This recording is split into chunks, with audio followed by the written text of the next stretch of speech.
On this episode of Southall Computing, we're going to do another car DVR review, and that's coming up next.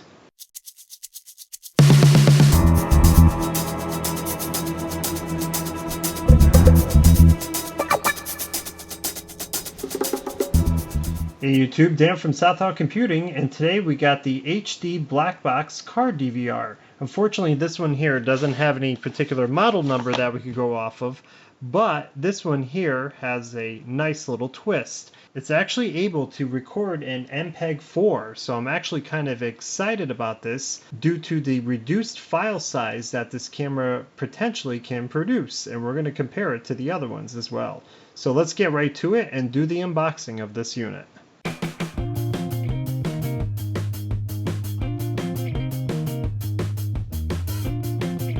Okay, now that we have everything unboxed, I already took a quick peek at this manual here. Typical car DVR manual, doesn't have much to tell you other than a few basic things about the battery and a couple of icons, but as far as actually using the unit, nope, no good. But as you can see, this is the actual camera unit. Something very different that we've never seen here before in the lab, so I'm kind of excited to see what this guy's going to look like. Suction cup right here, and USB power cigarette light adapter. So let's get this guy plugged in and see what we got here. We'll also be using a G.Skill 32 gig micro SD card for this particular unit.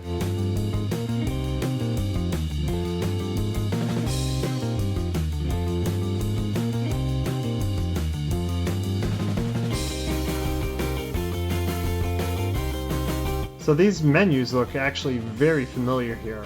I recognize it from the smaller car DVRs, and the layout is different here. So, okay, so this is for mode and power on the top here. You got your AV out as well, and the USB right here. But let's see, how do we, or is this mode? Oh, I'm sorry. This one's mode, that's record or select, and this is for the menus. So I'm going to hit this guy here. I can hit it. Oh, sorry, it's recording. Gotta make it stop recording before I could go into the menus. And yep, we've seen this before. So resolution, if we hit record, it's got the standard resolutions that were familiar in the same menu layout. I'm gonna do 720p there, recording loop. I want it set to 3 minutes, as always. EV, oh, it's for exposure. We'll leave that at default. Motion detect if you want that on. Audio is whether or not you want the beeps, and the date stamp whether you want it on and off. Actually, we want that on. I'm kind of surprised here. There's a lot of options that are turned off in this particular unit that normally come on. Let's see. And you know what? The icons are a little bit different here. I wonder if this is an older firmware. Let's see here. Let's go straight to the bottom.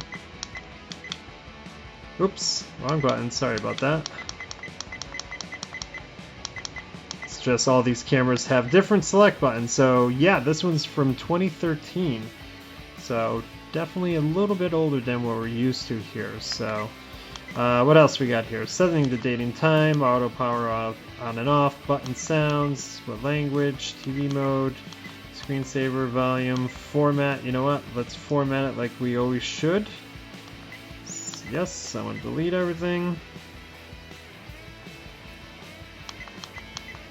Okay, so nothing new here as far as menus or layout or anything like that. If you've seen our previous videos, this is pretty much the standard firmware / software that drives a lot of these cameras.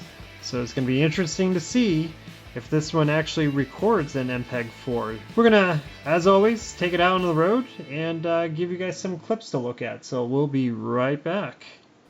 So this particular clip is set to the 720p setting. The camera is pretty darn clear in this particular setting here. As a matter of fact, this is one of the better daytime shots for any of these cameras here.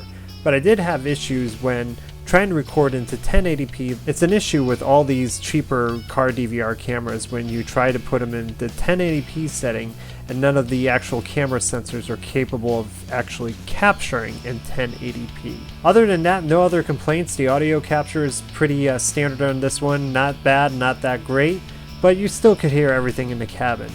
And one minor nitpicking here is the dual date and timestamp on the screen. Let's have a look at the nighttime shot now. Now on to our 720p setting for our nighttime shot here. And with these cheaper DVR cameras, we have our average nighttime view. Nothing too crazy with this particular camera. Standard view that you would expect. Nothing stellar, nothing too bad where you can't make stuff out, but obviously if there's street lamps, you're definitely going to get a better view on the screen with a little bit of light assistance.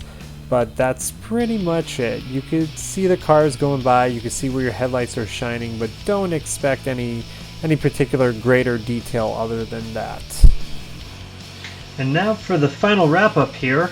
So, right off the bat, I have to say this, and it was very disappointing. This camera does not record in the MP4 format as it's stated during the time of purchase. I was very disappointed when I found that out. My file sizes are averaging the same as they would be in the other cameras. So this is very bad news for this particular camera. I was really hoping to finally see one of these Chinese car DVRs to actually have MPEG-4 file formats here. So boo to that.